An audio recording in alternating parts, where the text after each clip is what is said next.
Shalom, perkenalkan nama saya Fani Lungkar, kelas C, semester 5. Saat ini saya ingin mengerjakan tugas video dari mata pembelajaran Teknologi dan Media Pembelajaran PAK. Kita masuk pada materinya. Materi yang pertama, pengertian pengelolaan teknologi pendidikan. Pengelolaan dalam kawasan teknologi pendidikan merupakan proses sistematis untuk merencanakan, mengorganisasi, melaksanakan serta mengendalikan pemanfaat teknologi dalam kegiatan pembelajaran guna mencapai tujuan pendidikan secara efektif dan efisien. Selanjutnya, komponen pengelolaan dalam kawasan teknologi pendidikan. Ada perencanaan kebijakan, infrastruktur dan teknologi teknis, sumber daya manusia, konten dan kurikulum digital, operasional dan layanan teknis, serta monitoring dan evaluasi. Berikutnya, tantangan pengelolaan dalam kawasan teknologi pendidikan. Keterbatasan infrastruktur dan akses, kesenjangan kompetensi SDM, pendanaan dan keberlanjutan, kualitas konten digital, serta kelembagaan dan keorganisasi. Berikutnya, strategi implementasi teknologi pendidikan. Yang pertama, perencanaan strategi jangka panjang. Yang kedua, pendekatan bertahap dan kontekstual. Yang ketiga, penguatan kapasitas SDM. Yang keempat, pendanaan berkelanjutan dan dari kemitraan. Yang kelima, integrasi kurikulum dan desain pedagogis. Yang keenam, monitoring dan evaluasi berkelanjutan. Materi yang kedua, penilaian dalam kawasan teknologi pembelajaran. Teknologi pembelajaran mencakup teori dan praktik dalam desain, pengembangan, pemanfaatan, pengelolaan, dan penilaian terhadap proses serta sumber belajar. Maka penilaian dalam kawasan teknologi pembelajaran dapat dipahami sebagai kegiatan untuk menilai sejauh mana penerapan teknologi dapat meningkatkan mutu dan efektivitas pembelajaran. Tujuan dan fungsi penilaian dalam kawasan teknologi pembelajaran.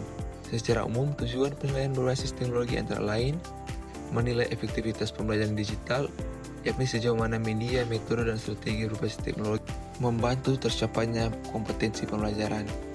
Yang kedua, memberikan umpan balik yang cepat dan akurat kepada peserta didik sehingga mereka dapat memperbaiki kesalahan dan mengembangkan kemampuan belajar secara mandiri. Yang ketiga, membantu guru dalam refleksi dan pengambilan keputusan pedagogis, misalnya dengan menganalisis hasil ujian daring untuk mengetahui materi yang paling sulit dipahami oleh siswa. Yang keempat, meningkatkan efisien sistem pendidikan, karena penilaian digital dapat menghemat waktu, tenaga, dan biaya dibandingkan dengan penilaian manual. Berikutnya, aspek-aspek yang dinilai dalam penerapan teknologi pembelajaran. Aspek yang dinilai, aspek desain pembelajaran, aspek media dan teknologi, aspek proses pembelajaran, aspek hasil belajar, dan aspek efisien dan keputusan penggunaan. Bentuk dan jenis penilaian formatif, sumatif, diagnosis, otentik. Bentuk dan jenis penilaian yang relevan dengan pembelajaran berbasis teknologi dirancang untuk memberikan informasi komprehensif tentang efektivitas penggunaan teknologi dalam proses pembelajaran.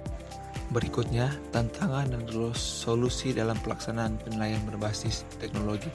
Tantangannya, kesenjangan akses digital, literasi digital guru dan siswa, validitas dan kejujuran, serta keamanan data. Solusi, untuk mengatasi tantangan tersebut, lembaga pendidikan perlu memberikan pelatihan teknologi pembelajaran bagi guru guna meningkatkan infrastruktur digital sekolah dan menerapkan sistem keamanan serta autentikasi penggunaan. Selain itu, guru perlu memahami prinsip-prinsip pedagogik digital agar penggunaan teknologi tidak sekedar mengikuti tren, tetapi benar-benar meningkatkan mutu pembelajaran. Kita masuk pada materi yang ketiga, pengembangan dalam kawasan desain teknologi pembelajaran. Proses pengembangannya antara lain, yang pertama, analisis, perancangan, pengembangan, implementasi, dan evaluasi. Berikutnya, peran kawasan desain. Kerangka sistematis pembelajaran efektif, meningkatkan efisien dan efektivitas pembelajaran, meningkatkan motivasi dan keterlibatan, dampak terhadap pendidikan, meningkatkan mutu pendidikan nasional, peserta didik menjadi mandiri, kritis, dan kreatif, pembelajaran efisien, menarik, relevan dengan zaman, serta mengembangkan literasi digital, komunikasi, dan kolaborasi.